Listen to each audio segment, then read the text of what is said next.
Welcome to the deep dive. Our mission here is simple.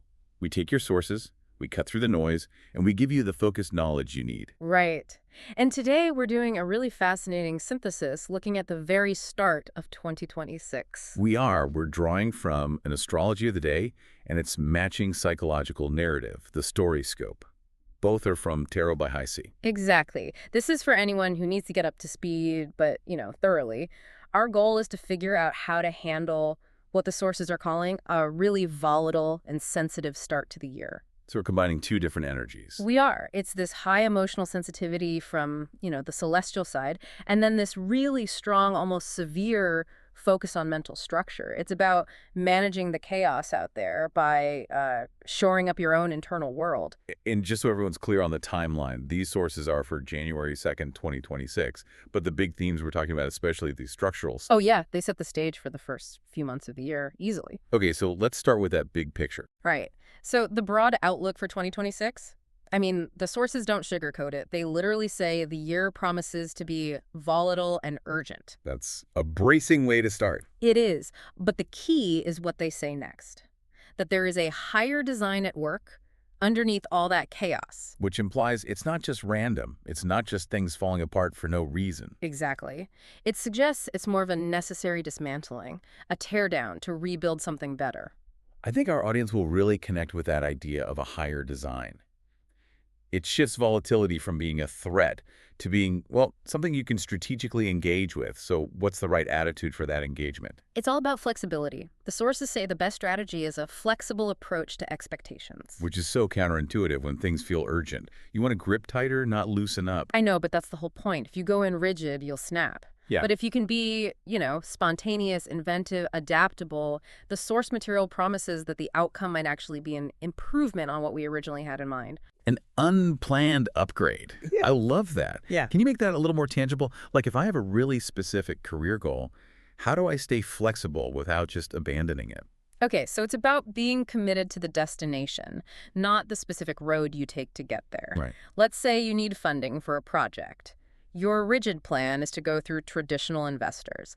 But the volatile energy closes that door and suddenly you have to pivot to, a Kickstarter or an unexpected partnership. Okay. The goal getting funded is still met, but the way you got there was totally different, and maybe that new path actually gave you a better community or network in the long run. So the detours are actually hidden opportunities. That makes the volatility feel like a catalyst. That's the word. And the sources give us some dates to watch for, some signposts. They say these dates offer opportunity to see a way forward. Okay, let's hear them. Get these down.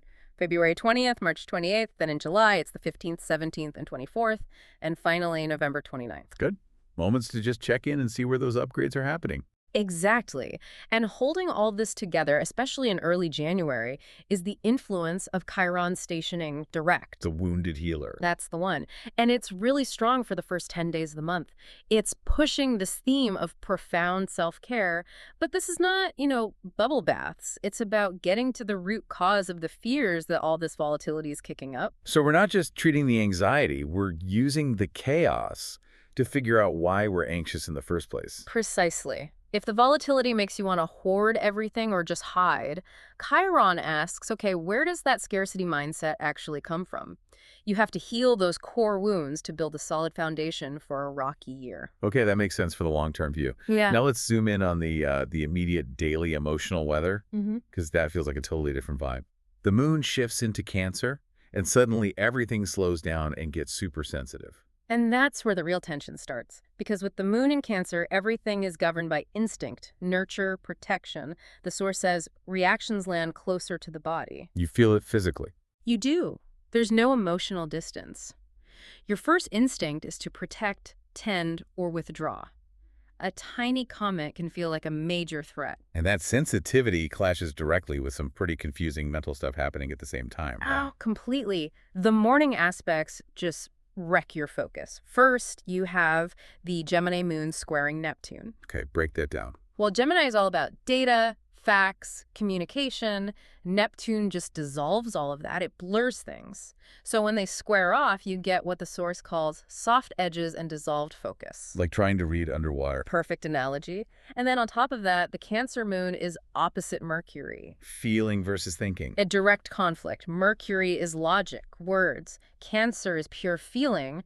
So what you feel is in direct opposition to what you think you should say. The source says words and emotions may not cooperate. So you know you need to set a boundary, but when you open your mouth, something totally different comes out, or you just back down completely. Yes. It's a recipe for miscommunication. So what's the advice? Let me guess. Keep it simple. You got it. Plain words help us bridge misunderstandings. This is not the time for subtlety. Just state the facts. But, and this is key, if you still can't get clarity, you have to wait. Or, and I love this, just accept that clarity isn't the point today. That's such a relief to hear, because forcing it never works. It never does. Sometimes the point is just to sit with the feeling, not to solve the problem right this second. So while we're waiting for that fog to clear, how do we stop from getting completely overwhelmed by all that Cancer sensitivity?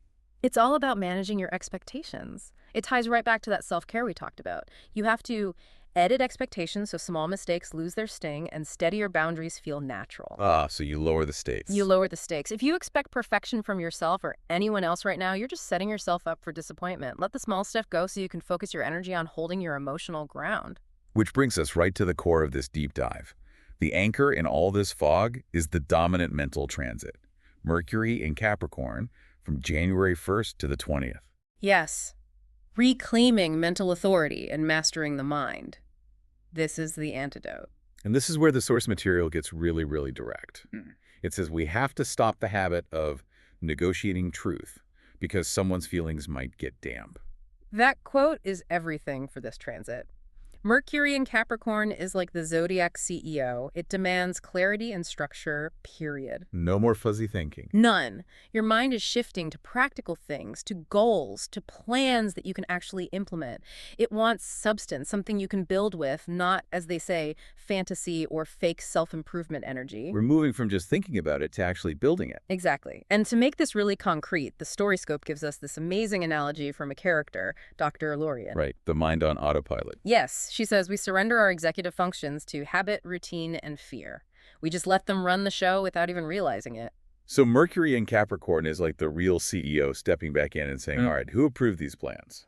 That's it exactly. Your mind is a construction site, and for years you've let these rogue subcontractors habit, fear, build whatever they wanted. Now it's time for an audit.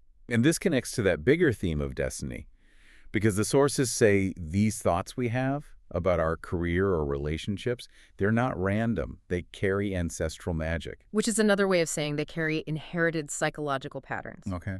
The way you think about money or success or love, a lot of that is a script handed down to you. It might have been a survival tool for your grandparents, but for you in your life right now, it could be an autopilot program that's holding you back. Like constantly worrying about money even when you're financially stable, because that was the reality for a past generation. A perfect example. So how do you tell the difference between a real present-day concern and one of these inherited autopilot fears? That's the million-dollar question. It comes down to proportion. Is your anxiety level a match for the actual situation? Or is it way, way bigger? That's your clue. And the work here is to consciously deactivate those patterns running on autopilot. And they're clear. This isn't some big dramatic lightning bolt moment. It's a gentle, slightly uncomfortable honesty. Yes. That discomfort is the signal that it's working. You're finally seeing the fence you built around yourself. But I can see how people would resist this. In the story, another character, Mara, says it sounds austere, almost joyless. And that's the fear, isn't it? That structure means no fun, that discipline is punishment. Right. But Lorian's response is the absolute heart of Mercury in Capricorn. She says there is substance in austerity, stability, and precision. The goal isn't to punish yourself. It's to liberate yourself by building a foundation so strong that the year's volatility can't shake it. It's about stopping the performance. You stop performing, start pretending. The real joy comes from building something that's actually authentically yours. That completely reframes the idea of structure. So if the mind is getting this precise, our communication has to follow suit. It has to. The advice is speak less but say more. Make every word count, and your goals. They only get real when they're committed to action with measurable parameters. So no more, I want to get healthier. No, it has to be, I will walk for 20 minutes on Monday, Wednesday, and Friday. Your mind reorganizes itself around those concrete, provable steps. It's an incredible duality. You're using the Cancer moon's sensitivity to feel what's really wrong, Yeah. and the Capricorn Mercury structure to actually build a solution. That's the highest potential of this time. So to wrap it all up, you manage that emotional sensitivity, you dig into the root of your fears, and at the same time, you apply that rigid mental structure. You make sure your actions are congruent with our principles, not the anxieties we have been conditioned to obey. It's an amazing blueprint for the start of the year. And the sources say this whole thing is not a dramatic reveal, but a quiet realignment. So as you sit in that new quiet, here's the question to really think about. What is the real difference between a goal that comes from your own genuine passion and a goal that's just an inherited story you're playing out on autopilot? Think about that one autopilot process that just jumped into your head, that one habit, and ask what single measurable action you can take to apply that gentle, slightly uncomfortable honesty to it. It's time to reclaim that authority. And see what kind of foundation you can really build.